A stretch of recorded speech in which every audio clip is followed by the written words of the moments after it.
छोटा का चला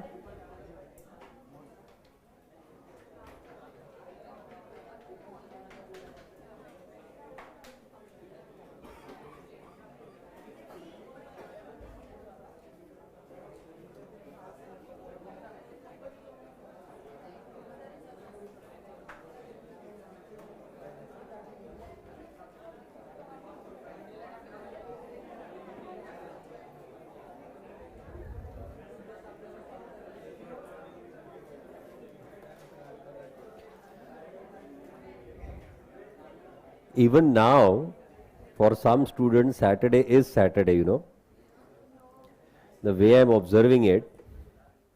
For some of the students, they want their Saturdays, you know, they need their Saturdays is what I'm observing. और कितने experience लेंगे पता नहीं, है नॉर्मल है ना? ये लो ओ साहब, हाँ आला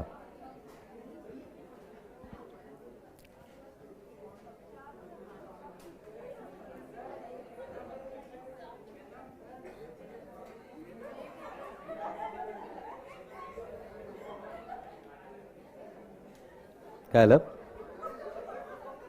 What happened?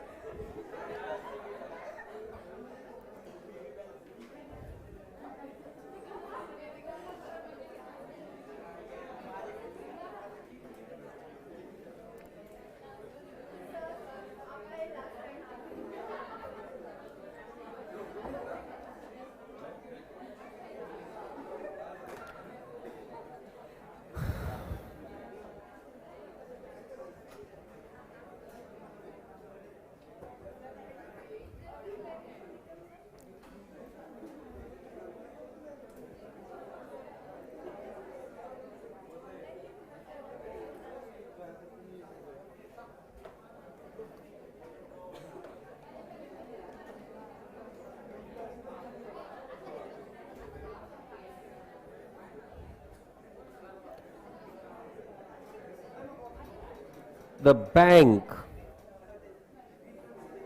reconciliation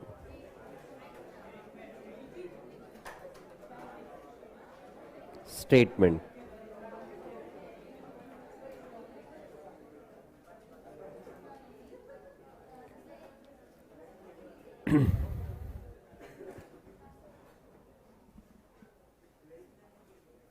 Whenever, अबे 11th का चैप्टर है, 12th में कहां से करेगा सर? 11th तो कोविड में गया था, 12th भी कोविड में गया था, एग्जाम तो लिखी थी ना। ठीक है ठीक है, जाने दो, पढ़ाने दो मेरे को, मैं बहुत मुश्किल से पढ़ के आया हूं आज। हाँ। In the previous chapter, what we observed was the different transactions that we enter into. We record all such transactions into the different subsidiary books. If it is a transaction related to the credit purchase, credit sales, we record those in the purchase book and sales book respectively. When it is the transaction related to return of goods, we record those in the return inward or outward book respectively. When it comes to the transactions involving cash or bank, such all transactions we record into the cash book. तो इसका मतलब ये हुआ कि हम लोग bank के साथ जितने भी ट्रांजैक्शंस कर रहे हैं, चाहे वो deposit of money into the bank हो, चाहे वो withdrawal of money from bank हो, whether it is the online payments to someone or receiving the payments through online mode from someone, whether it is the charges being levied by bank or any such transactions, these all transactions we primarily record into our cash book. In our cash book, we record on the debit side all the deposits into the bank, on to the credit side all the withdrawals from the bank. जैसे हम हमारे books of accounts में bank से related cash book बना रहे हैं, उसी तरह से बैंक भी उनके बुक्स ऑफ अकाउंट्स में हमारा अकाउंट बना रहा है। अब क्योंकि जब हम लोग बैंक के साथ डील कर रहे हैं तो कैश में डील कर रहे हैं, कैश से रिलेटेड डीलिंग कर रहे हैं, तो इसका record absolutely on to the point होना बहुत ज्यादा जरूरी है। और इसलिए बैंक उनके बुक्स में जो रिकॉर्ड बना रही है, उनके बुक्स में जो हमारा अकाउंट बना रही है, उसकी एक कॉपी हमें प्रोवाइड करते हैं, जिसे हम लोग कहते हैं पासबुक या bank statement. So we have in our books of accounts the cash book to maintain the records related to bank, and bank provides their record to us in the form of a copy, that is through the passbook or bank statement. मैंने अगर bank में पैसे जमा करवाए तो for me the bank is receiver of money or not? Bank is a personal account, right? So if I am depositing the money into the bank, either cash or any online payment or any kind of check deposit, whenever the bank is receiving the money on my behalf, in that case, the bank being a receiver of benefit, I am going to debit the bank for deposit of money into the bank. अब क्योंकि bank को मुझसे पैसे मिल रहे हैं, for bank I am also a personal account, for bank I am the giver of benefit or not, so bank will credit my account. So for all the deposits we debit the bank, bank credits our account, right है. उसी तरह से जब कभी भी हम लोग bank से पैसा विड्रॉ करते हैं, whether that withdrawal is in the form of cash, आप एटीएम पे चले गए, एटीएम कार्ड डाला, नंबर दबाए, दो चार आवाजें आई, पैसा बाहर आया, और नहीं आया तो दो चमाट लगाई, फिर पैसा आया. ऑफ कोर्स मतलब हमारे देश में दो चमाट खतरनाक काम करती है. तुम कभी घर में ट्राई कर लो. मां ने बोला, मतलब वो आजकल की चमाटे मतलब लिटरल वाली नहीं होती है, बट जो बातें आती है ना, वो चमाट से कम नहीं होती है. मां ने बोला कि बेटा मार्केट से जाके धनिया लेके आ. I am doing the bloody CA, तुमको मैं धनिया लाने वाला बंदा लगता हूं. और उसके बाद जो मां की बातें आती है ना, you have it from the left, right and center, and then you have कि नहीं यार धनिया ही ठीक था. So anyways, अब खतरनाक चमाटे, मतलब वो ठीक है, तुम्हारी उम्र वो नहीं रह गई कि फ्लाइंग चप्पल आती रहे तुम्हारी तरफ. नहीं तो किसी टाइम अगर तुमने मां को कुछ बोल दिया और मां के पैर में जूता निकाल के ऐसे जो मारती है ना, उसके बाद में मतलब वो खाई है तुमने कभी फ्लाइंग चप्पल? नहीं सर, चमाटे बहुत खाई है, पर आते जाते हमने मां को थाड़.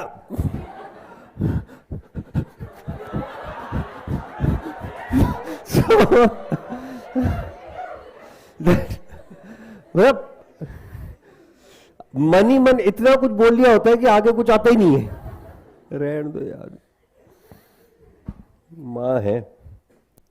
इसीलिए आई से कभी कुछ नहीं बोलना चाहिए.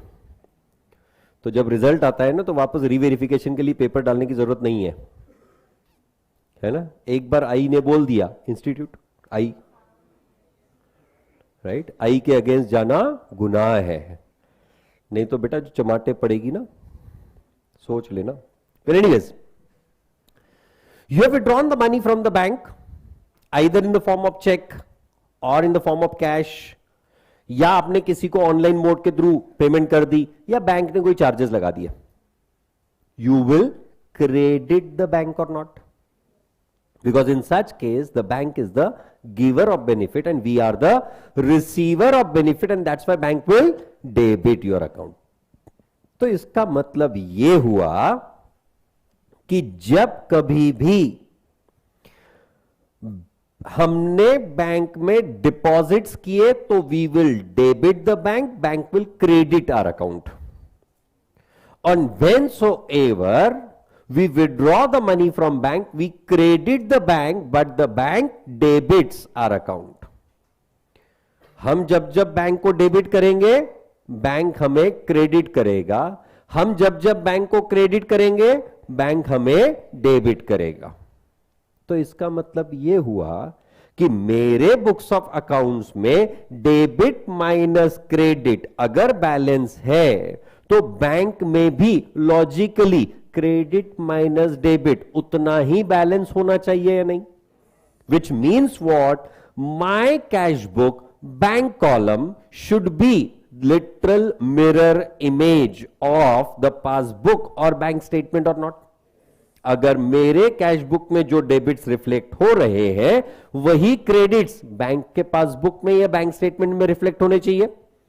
जो मेरे कैश बुक में क्रेडिट्स रिफ्लेक्ट हो रहे हैं वही बैंक में डेबिट्स रिफ्लेक्ट होने चाहिए या नहीं. तो अगर ये डेबिट्स क्रेडिट के साथ, क्रेडिट डेबिट के साथ मैच होना चाहिए तो बैलेंस भी एक जैसा होना चाहिए. हालांकि ये दोनों मैच नहीं होते हैं on a given date. Over the period of time it can match, but on a given date it does not match.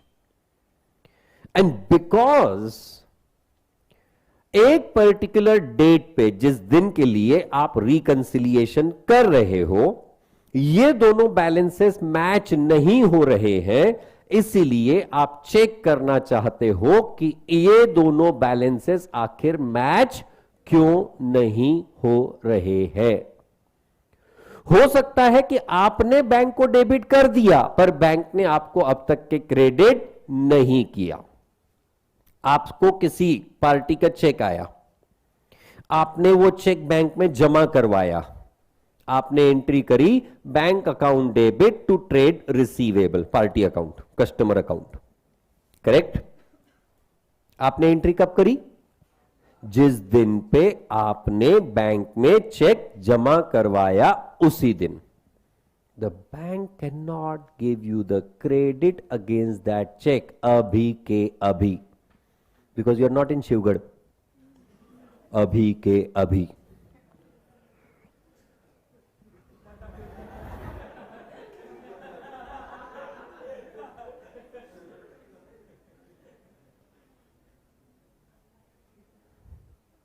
बेटा आईसीआयने ऑलरेडी तुला सांगितलंय, आली रे आली, आता तुझी बारी आली. और अब तू तैयारी करके जा और आईसीआई को बोल, आली रे आली, आता तुमची बारी आली. हाँ, तुम कितना भी कोशिश कर लो, मैं तो आगे बढ़ेगा, है ना. वेल, तो why the bank is not crediting that amount to your account immediately is because of that banking clearing process, or what they call as the check truncation system. उस सिस्टम के अनुसार आपके अकाउंट में पैसा आता है तीसरे दिन पे, बेयर मिनिमम. वैसे तो दूसरे दिन पे आ ही जाना चाहिए, सेकेंड डे इवनिंग तक के, अगर आपने सही समय पे चेक जमा करवा दिया तो. अब मान लो आपने चेक जमा करवाया 30 मार्च को, राइट. 31 मार्च को ये चेक क्लियरिंग में गया, 1 अप्रैल छुट्टी, 2 अप्रैल हॉलीडे, संडे था, 3 अप्रैल को बैंक के क्लियरिंग में वो चेक गया, 4 अप्रैल को आपके अकाउंट में क्रेडिट हुआ. आपने एंट्री कब करी थी? 30 मार्च. आपने बैंक को कब डेबिट किया? 30 मार्च को. बैंक ने आपको क्रेडिट कब किया? 5 अप्रैल को. डज दैट मीन ये बैंक की गलती है? नहीं. डज दैट मीन ये आपकी गलती है? नहीं. That is pending only because of the timing differences. So if I am checking my balance in my cash book on 31st of March, suppose मैंने 50,000 रुपए का चेक जमा करवाया था, तो बैंक में मेरे हिसाब से 50,000 रुपए का बैलेंस ज्यादा है, पर क्योंकि बैंक को उस चेक के अगेंस्ट अब तक के पैसा नहीं मिला, इसलिए उन्होंने हमारे अकाउंट में 50,000 बढ़ाए नहीं, मतलब बैंक में पैसा कम दिख रहा है या नहीं. So what we are trying to do, that on 31st March, on the given date, because the balances of the two accounts, two books, in fact, not accounts, two books are not matching, we are just trying to observe.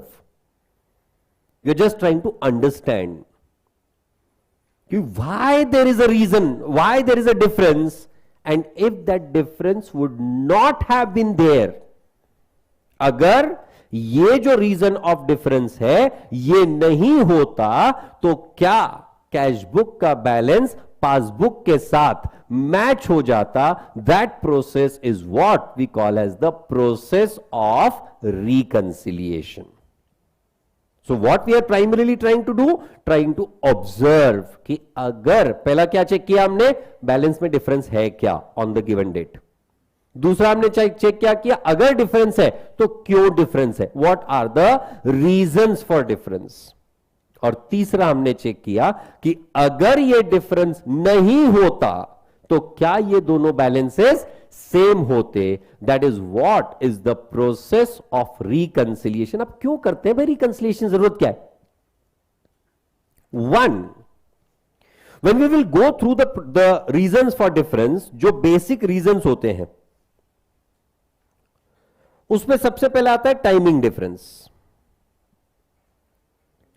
आपने cash book में transaction record कर दिया, bank में अब तक के वो transaction नहीं आया. बैंक ने आपके बुक्स में, बैंक के पासबुक में ट्रांजैक्शन रिकॉर्ड कर दिया, आपके कैश बुक में अब तक के नहीं आया. We call that as timing difference.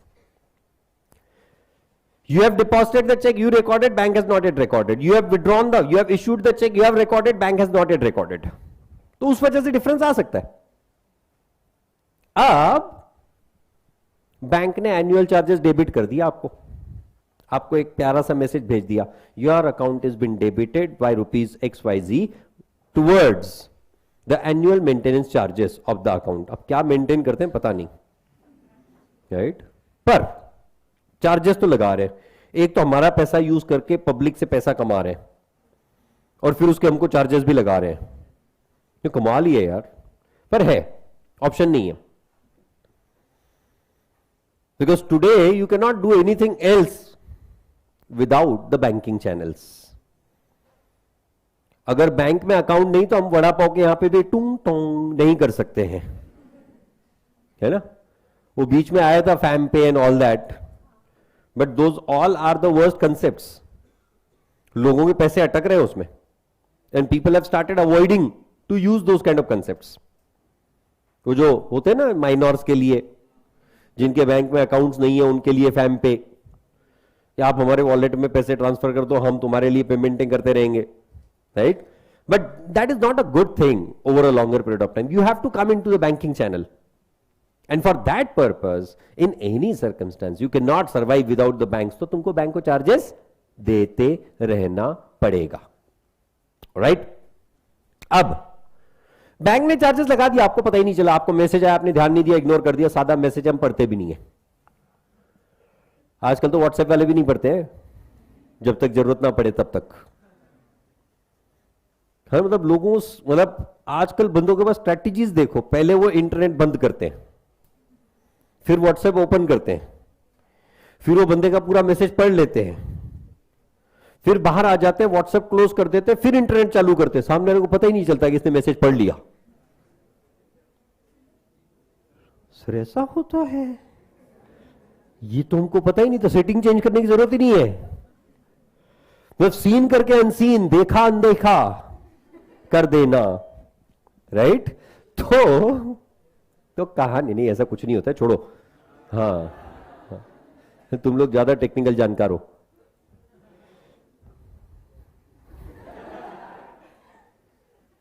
बंदा अलग ही लेवल पे खुश था. सर वो सेटिंग होती है ना, एक सामने वाले को पता ही नहीं चले कि आपने पढ़ लिया. What is that? वो जिसमें ब्लू टिक नहीं लगता है. नॉर्मल भी होते हैं, ठीक है, ठीक है, कोई दिक्कत नहीं, कोई दिक्कत नहीं, जैसा तुम बोलो, ग्राहकाचे समाधान हेच समचा संतोष। और वैसे भी इन चीजों पे क्या ही डिफेंड करूंगा तुम्हारे साथ में, है ना सर, हमको बाकी कोई दिक्कत नहीं है, जिस तरह से आप हमारे मैसेजेस सीन करके छोड़ देते हो ना, रिप्लाई भी नहीं करते हो, तो वहां बड़ी दिक्कत होती है। मतलब सीरियसली पढ़ भी लेता है, और आजकल की एक्सपेक्टेशन इतनी गंदी हो गई है ना, मैंने मैसेज भेजा, सामने वाले ने पढ़ा, वैल्यूलेस मैसेज था, सामने वाले ने पढ़ा, फिर भी रिप्लाई करना चाहिए। Yesterday one of my relative, एकदम क्लोज रिलेटिव, मतलब मेरी साली के हस्बैंड साडू साहब,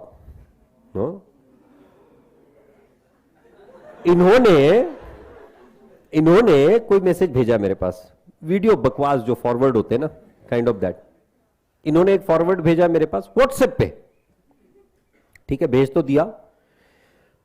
अब मैंने कहा चलो साडू साहब ने भेजा, कुछ तो इंपॉर्टेंट रहेगा, सोच के भेजा होगा कि मनीष के पास भेज रहा हूं तो कुछ सही तरीके से भेजना चाहिए, सही चीज, वो कुछ तो देशभक्ति and all that was involve into that. अच्छा था मैसेज, अच्छा था, मैंने पढ़ लिया, या वो वीडियो भी जो था वो मैंने देख लिया, ठीक है, देख के छोड़ दिया मैंने and press, long press, delete for me, खत्म। I don't try to accumulate the garbage in my mobile, तो डिलीट फॉर मी करके खत्म कर दिया मैंने। 2 दिन बाद इनका फोन आया, किसी बात पे, कुछ काम था शायद, फोन आया, बात हुई, बात किया, खत्म किया मैंने मैसेज, मतलब वो जो इंपॉर्टेंट था वो खत्म हुआ, और फिर पूछते मनीष वो परसों मैसेज भेजा था, उसका रिप्लाई नहीं किया तूने। कौन सा?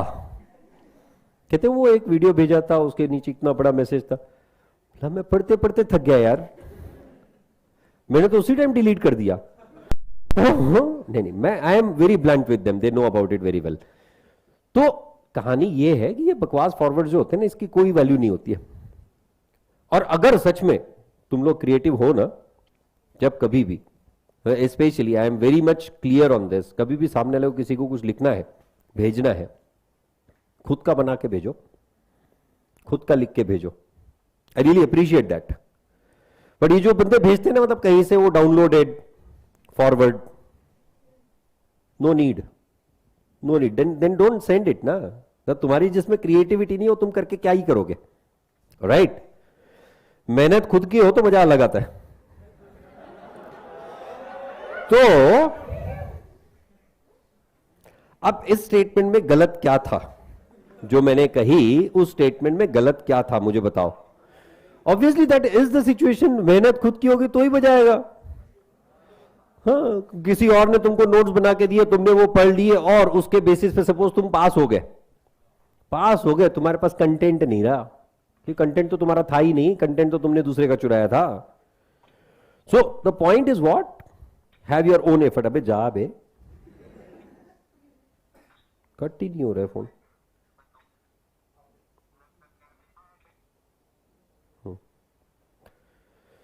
So,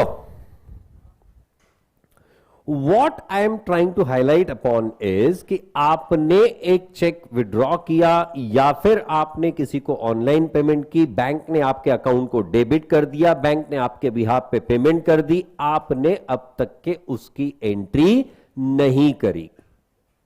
In this case, again, as per your cash book and as per your passbook, the balances will not match, and if those balances are not matching, in that case, you will again be required to find out why these balances are not matching, and one of the reason behind that is the timing difference.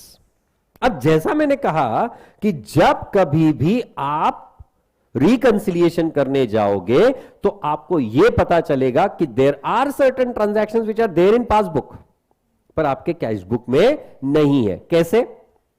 Bank paid on your behalf, electricity charges, mutual fund payments, insurance payment, whatsoever, तुमने record करना चाहिए था ना, तुम्हारा खर्च था ना। If you have not recorded that in your books of accounts, means the bank balance that you are showing in your books of accounts is not correct. So if you want to rectify the balance If you want to show the corrected balance, for that you will first be required to do the reconciliation. Second, आपके behalf पे bank ने किसी company से dividend collect कर लिया, किसी बंदे ने आपके अकाउंट में डायरेक्टली ऑनलाइन पेमेंट कर दी. If the bank is collecting the money on your behalf, bank has recorded it. आपने अब तक के रिकॉर्ड नहीं किया. अगर नहीं किया तो आपके बुक्स में जो बैंक का बैलेंस दिख रहा है वो सही नहीं है. If you want to bring it to the corrected balance, you will first be required to record those transactions into your books of accounts or not. अब ये तब तक आपको पता ही नहीं है जब तक कि आपने कंपैरिजन नहीं किया, जब तक आपने रिकंसिलिएशन नहीं किया. मतलब रिकंसिलिएशन करने से पहला फायदा ये कि आपको पता चलता है कि आपके कैश बुक में बैंक का बैलेंस करेक्ट है या नहीं. अगर वो करेक्ट नहीं है तो आप उसे रेक्टिफाई कर सकते हो थ्रू द अमेंडेड और एडजस्टेड कैश बुक और नॉट. पहली बात.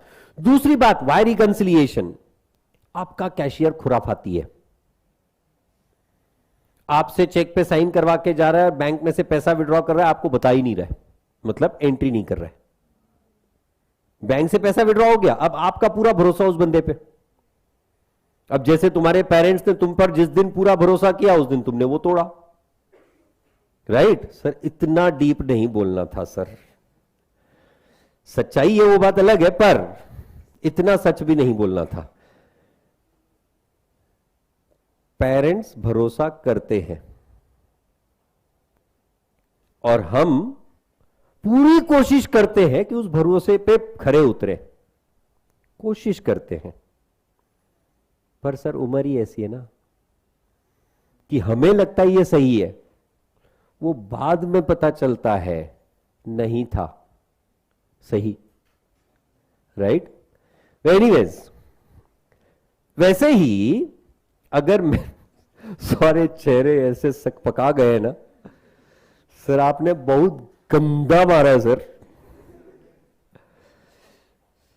मतलब हमारे घर वाले सिर्फ हमको ये बोल नहीं पाते हैं, उनके एक्सप्रेशंस, उनके पैसिव वर्ड्स यही बोल रहे होते हैं कि हमने तुम पर पूरा भरोसा किया था पर तुमने वो दिल से तोड़ा. नहीं, पेरेंट्स का भरोसा नहीं तोड़ा. जब जरूरत थी तब पढ़ाई करते. सर पढ़ाई की थी सर, की थी ना, बहुत पढ़ाई की थी sir, but ICI demanded a bit more than what we did. हम भरोसा नहीं तोड़ रहे थे, आईसीआई ने तोड़वाया. वेल,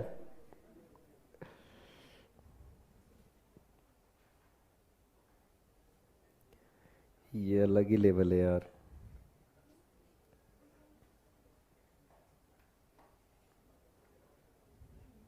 हाँ, सेकंड, आपने कैशियर के ऊपर भरोसा किया, कैशियर आपसे अंधाधुंध चेक्स पे साइन करवा रहा है, कैशियर ने ट्रांजैक्शंस कर लिया, आपको बताया ही नहीं, आपके बुक्स में रिकॉर्ड नहीं हो रही है, बैंक से पैसा जा रहा है, आपको पता ही नहीं चल रहा है. क्यों? तो कैशियर जो कह रहा है वो सत्य है. कैशियर कहता है हाँ बैंक में इतना बैलेंस पड़ा है, but when you get the balances compared, when you start doing the review of that, you start understanding that there are certain withdrawals from the bank जो अब तक के कैश बुक में रिकॉर्ड नहीं हुए हैं. And those transactions we need to get recorded. और तब पता चलता है ये विड्रॉल तो हमने किए ही नहीं थे. बंदा डायरेक्ट बैंक के ऊपर, तुमने हमारे अकाउंट को डेबिट किया कैसे? होता है ना, हमारे अकाउंट में 100 रुपया भी डेबिट हो जाए ना, बंदा एकदम बैंक के ऊपर चढ़ाई कर लेता है डायरेक्ट. मेरे अकाउंट में मुझसे पूछे बगैर 100 रुपए डेबिट, किसने हक दिया तुमको? बंदा कहता है संयम रखो, बैठो. नहीं, पहले बताओ डेबिट क्यों किया. ये बंदा अंदर से डॉक्यूमेंट मंगवाता है, डॉक्यूमेंट पे हमारी साइन. इसने बोला, ये कौन है? तो मेरी साइन है. तुमने बोला. So and at that time we realise कि यार ये तो हमारा ट्रांजैक्शन था ही नहीं. कैशियर को फोन, भाई ये कुछ डॉक्यूमेंट दिखा रहे हैं, किसी ने सिग्नेचर फोर्ज की हुई, मेरी जल्दी से इंक्वायरी करवा। कैशियर को पता चलता मैं ही था। कैशियर कहता है सर बस अभी 5 मिनट में आया, और वो 5 मिनट आज तक नहीं आया। तो पॉइंट इज व्हाट, कैशियर वहीं से रफू चक्कर, उसको पता चल जाता है मैंने डिफॉल्ट किया हुआ है। But you realise this when you did the reconciliation. अगर रिकंसिलिएशन ही नहीं करते तो ये पता ही नहीं चलता। Actually this is the real life example that we have had. My father told me they had one of the employee, and this employee was given the multiple of the checks to give it to the suppliers. वो भाई का signature होता था उस पे, पार्टियों के नाम नहीं लिखे होते थे, अमाउंट्स नहीं लिखे होते थे, उसको 8-8 10-10 चेक्स देके रखते थे कि जाके जिसका जिसका जो जो इनवॉइस रहेगा उसको वो अमाउंट डाल के दे देना। इनिशियली तो बंदा शिद्दत से काम कर रहा था, 1.5 2 3 महीने तक के आराम से देता रहा। उसके बाद इसको पता चला कि इनको पता ही नहीं चलने वाला है, हालांकि चेक्स अकाउंट पे ही होते थे। So he could not withdraw the money from the bank. So what he did, on one of the check he wrote his own name. And पता तो चल गया बैंक में पैसा है, अपन पैसा विड्रॉ कर सकते हैं। 2 चेक 25-25 हजार रुपए के अपने अकाउंट में ट्रांसफर करवा दिए। इसको लगा इनको कहां से पता चलेगा, मैं तो पार्टियों को चेक देने जा रहा हूं ना। And he never knew कि अकाउंटिंग कैसे होती है, क्या होती है and all that. And my father is very strict on that part. वो कितना भी कुछ हो जाए, मंथ एंड का रिकंसिलिएशन मंथ एंड पे खत्म करेंगे। मंथ एंड का मंथ एंड पे मतलब उसी दिन वो बैंक वाला बेचारा परेशान हो गया। तो पिछले 20 साल से ये बंदा फॉलो अप लेता है, जाने दो यार, ये बंदा आए उसके पहले इसका स्टेटमेंट निकाल के तैयार रखो, लो, दैट काइंड ऑफ थिंग। वो भाई को भी नहीं बोलते हैं कि यार तू मेरे को डाउनलोड करके दे स्टेटमेंट, में प्रिंट आउट निकाल लेता हूं, नथिंग। बैंक वाले का काम है, बैंक वाले ही देगा। तो ऑफ कोर्स जिसका काम है वही करेगा। वो बैंक से जाकर स्टेटमेंट लेके आते हैं, 31 मार्च का 31 मार्च, 30 अप्रैल का 30 April, monthly reconciliation is what he does. तो ऑफ कोर्स ट्रांजैक्शंस भी इतने सारे होते हैं, monthly they have around 400-500 transactions. तो वो बैंक स्टेटमेंट लेके आए, अपने कैशबुक से कंपेयर करना चालू किया, सारा कंपैरिजन हो गया। 25-25 हजार के 2 चेक बैंक में डेबिट है, इनके पास मिल ही नहीं रहे। इन्होंने चेक किया, चेक नंबर, अरे भाई किसको दिया है, भाई को परेशान कर रहे हैं, भाई को पता ही नहीं। चेक बुक तुम्हारे पास, बैंक अकाउंट तुम्हारे पास, पैसे तुम देते हो, मेरे को कहां से पता। दोनों में झगड़े चल रहे हैं। और बाद में भाई को फाइनली बोला कि तू जा चेक करवा। क्या चेक करवाया, नाम एम्प्लॉय का, एंड देन तब तक के एम्प्लॉय को पता चल गया कि इनको पता चल गया है। उस दिन से एम्प्लॉय गायब। And they did the follow up and all that, police complaint etc. But ये कब realize हुआ? When the reconciliation was done, only then. That is the second benefit of why we do the reconciliation. Question आता है कई बार, what is the purpose of doing the reconciliation? To get the corrected balance of bank, to keep a check on any frauds or threats which are happening against the cash or bank transactions. Those are the 2 major reasons why we need to do the reconciliation on a regular basis. एक बात हमेशा याद रखना, जिस किसी भी business का reconciliation correct है, उसकी 90% मिस्टेक्स वहीं पे रिमूव हो जाती हैं। क्यों? During the process of reconciliation you find the mistakes and you get it rectified or not, and when you start doing the rectification, automatically majority of your mistakes get remove there itself, right? So first thing, timing difference. Second reason for difference is the errors in cash book. What kind of errors can be there? What kind of errors can be there? कि आपने check deposit कराया था, कहां record करना चाहिए था? Check deposited into bank, कहां record करना चाहिए था? Cash book, debit side, bank column. आपने कैश कॉलम में लिख दिया। बैंक का बैलेंस बढ़ाना था, नहीं बढ़ाया, कैश का बैलेंस बढ़ा दिया। Now this you realised when you started doing the reconciliation और not? You issued the check of 25,000. While recording 2500, तीसरा जीरो काम ही नहीं किया कीबोर्ड पे. You have entered it only for 2500 instead of 25,000. Bank तो पूरे 25,000 ही डेबिट करेगी ना. कि बैंक कहेगी नहीं सर आपने 2500 रुपए अगर क्रेडिट किया ना, हम भी 25,000 रुपए डेबिट, सॉरी 2500 रुपए डेबिट करेंगे. कोई नहीं, घर की बात है, एक हाथ जीरो इधर उधर चलते रहता है. Obviously not. Because banks have to prepare their trial balance on daily basis. Banks में डेली ट्रायल बैलेंस बनता है. जब तक उनका डेली ट्रायल बैलेंस टैली नहीं होता है, they are not allowed to leave the branch. ये सिस्टम है, प्रोसेस है. आजकल तो ठीक है कंप्यूटराइज्ड है, फटाफट इनको एरर्स वगैरह मिल जाती हैं. In the manual system also the same process was there. Of course तब नंबर ऑफ ट्रांजैक्शन छोटे होते थे, कम होते थे.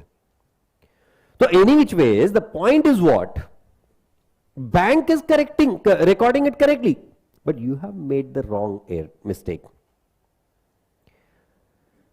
जैसे कई बार कहा जाता है cheque of ₹2,500 deposited into bank, not recorded in cash book.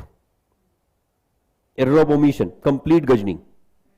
You have not recorded that into your books of accounts. Now, if you have not recorded the transaction into your books of accounts, means you have not debited the bank. Does that mean bank is not going to credit your account if they've got the money? They are going to credit your account. Sir, हमको कैसे पता चलेगा कि bank को पैसा मिल गया? If nothing is provided in these kind of statements, assume the check is already credited into the bank. If it is check deposited, check is already presented into the bank. If it is already issued check. Is the point right? क्यों assume करना जरूरी है? Otherwise तुम इसका reconciliation कभी exam point of view से कर ही नहीं पाओगे. Check deposited but not recorded into the bank. अब अगर आप बैंक में रिकॉर्ड, आपने रिकॉर्ड नहीं किया मतलब बैंक ने रिकॉर्ड नहीं किया, ऐसा तो नहीं होगा ना. Bank is going to record it or not. So you have to understand that it is already credited. Otherwise आपको पता ही कैसे चलता कि ये रिकंसिलिएशन डिफरेंस है.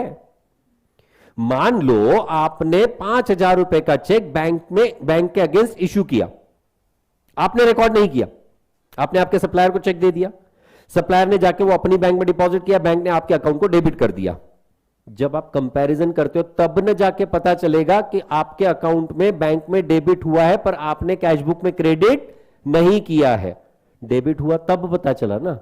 सपोज वो बंदे ने चेक प्रेजेंटेशन के लिए भेजा ही नहीं, उसने चेक डिपॉजिट ही नहीं करवाया, ना आपके पासबुक में रिफ्लेक्ट हो रहा है ना आपके कैश बुक में रिफ्लेक्ट हो रहा है. काहे का रिकंसिलिएशन भाई?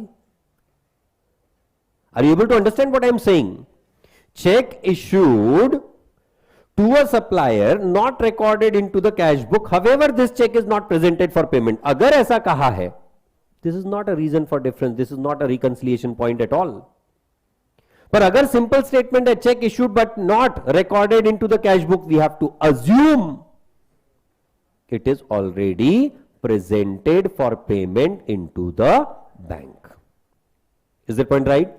तभी हमें पता चला कि हमारी बुक्स में गलती है कि हमने ये चेक इशू किया था, हमने अब तक के रिकॉर्ड नहीं किया, बैंक ने रिकॉर्ड कर दिया. Am I going right for everyone? Reconciliation का पर्सपेक्टिव बदल रहा हूं मैं. पिछले वाले टॉपिक, पिछले वाले बैच में जब मैंने पढ़ाया था, बहुत अलग लेवल पे, बहुत ही बेसिक्स पे पढ़ाया था. I am talking from the practical point of view, what you have faced in the examinations, in the questions. I am talking from that perspective. आपने अलग अलग क्वेश्चंस में किस किस तरह की प्रॉब्लम्स को फेस किया है उसको कंसीडर करते हुए I am discussing the topic. I am not discussing the topic from the plain vanilla concept of BRS की बेल बेल और ओडीओडी कैसे करते हैं. वो करेंगे हम लोग, वो चिल्लर है, वो आता है तुमको बहुतों को. हाँ, बहुत सारे लोग तो अभी भी चिंतित हैं सर ये वाला टॉपिक सर क्यों रिकंसिलिएशन का नहीं करवाना चाहिए सर. 10-10 मार्क का क्वेश्चन पूछ लीजिए ऐसे. ऐसा करता है कोई? अमेंडेड कैश बुक कैसे करेंगे हम लोग? जरूरत है उसकी? From the business point of view बहुत ज्यादा जरूरी है. मैंने अभी अभी कहा आपको, मैंने लाइव एग्जांपल दिया आपको. अगर वो रिकंसिलिएशन नहीं किए होते तो हमको पता ही नहीं चलता कि वो 50,000 रुपए डेबिट हो गए. राइट? बंदा खुश, अरे अपना अकाउंट है, अपने अकाउंट में कोई गड़बड़ हो ही नहीं सकती है, ऐसे कैसे नहीं हो सकती, राइट? आपका कोई अकाउंट का प्रूफ लगा हुआ है आपके अकाउंट को कि मोदी जी खुद निगरानी रख रहे हैं आपके अकाउंट की कि तुम्हारे अकाउंट में कोई गड़बड़ नहीं होने दूंगा मैं, बिल्कुल तुम चिंता मत करो, मैं तुम्हारे अकाउंट की पूरी निगरानी करूंगा। मोदी जी यही तो नहीं चाहते कि आप हमारे अकाउंट की निगरानी करो, right? Well, so second is errors in cash book. Similarly, there can be errors in passbook also. Errors in bank, in passbook. Bank debited your account wrongly. Sir bank हमारे अकाउंट को wrongly क्यों debit करेगी? क्या जरूरत है bank को हमारे account को डेबिट करने की? मान लो आपका अकाउंट नंबर है 15,525 15525 इज योर अकाउंट नंबर, आखिरी के 5 डिजिट, बाकी तो आगे के तो सबके सेम ही रहते हैं, राइट? टाइप ऑफ अकाउंट पे डिपेंड करता है। तो आपका अकाउंट नंबर है 15525। अब वो जो कैशियर है जो डेटा पंच करते रहता है दिन भर, वो नंबर्स के साथ खेलते रहता है, फिगर्स के साथ, playing with the figures with the fingers, you know. So if that is the case, the person punched the number as 15255.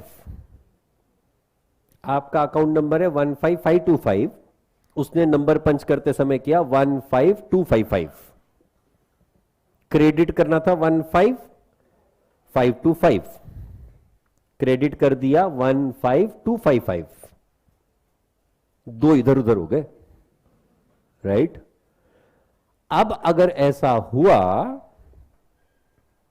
आपने तो बैंक को डेबिट कर रखा था, बैंक ने आपके अकाउंट को क्रेडिट ही नहीं किया, हालांकि बैंक को पैसा मिल चुका है, बट बैंक ने अब तक के आपके अकाउंट को क्रेडिट नहीं किया। मान लो यहां पर वो 15255 वाला जो अकाउंट है वो आपका है, आपने बैंक में कोई डिपॉजिट ही नहीं किए थे। कोई बंदा है जिसका अकाउंट नंबर था 15525, उसने अपने अकाउंट में 25 लाख रुपए का आरटीजीएस करवाया, और वो सामने वाले बंदा जो ट्रांसफर कर रहा था, उसने अकाउंट नंबर पंच करते समय क्या किया 15525, और वो तुम्हारा अकाउंट नंबर है, और तुम्हारे अकाउंट में 25 लाख रुपए का credit, you get the message from the bank, your account is credited bye ₹25 lakh.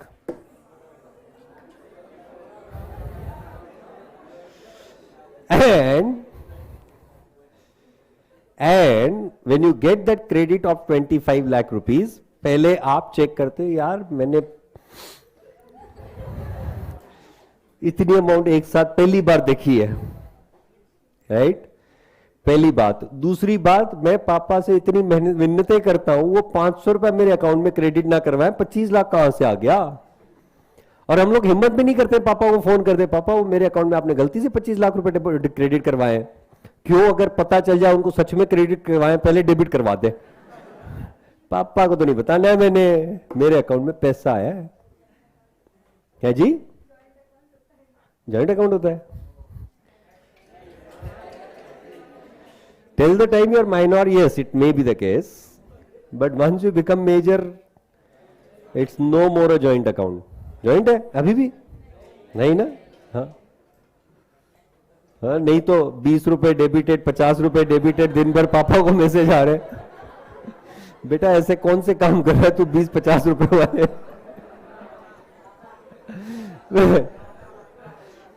What is that?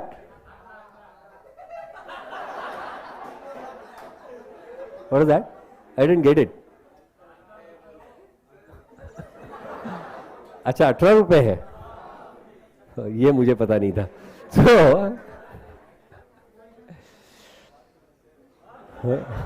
मतलब पापा ने ऑनेस्टली पूछ लेना, बेटा ऐसी कौन सी बांसुरियां बजा रहा है जो तेरे अकाउंट में बार बार 18 रुपए डेबिट हो रहे हैं, राइट? एनीवेज, ऐसे कौन से लोगों की संगत में आ गया है? बंदा इमीडिएटली रिप्लाई करता है SM जोशी। तो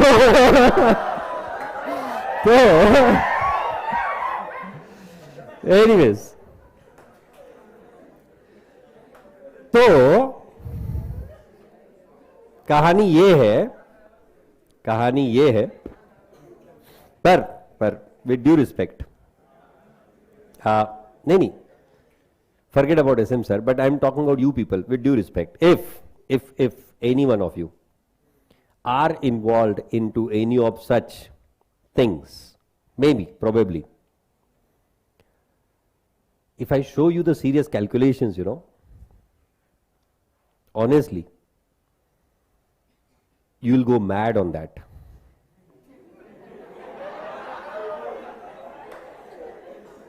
क्यों?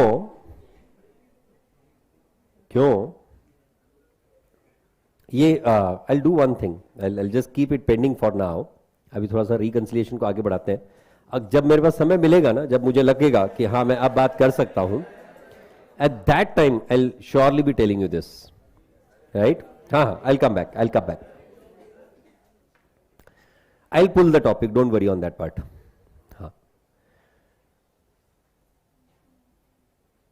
तो कहानी ये है कि बैंक ने आपके अकाउंट में 25 लाख रुपए का क्रेडिट दे दिया गलती से, राइट? पैसा आपका नहीं है, राइट?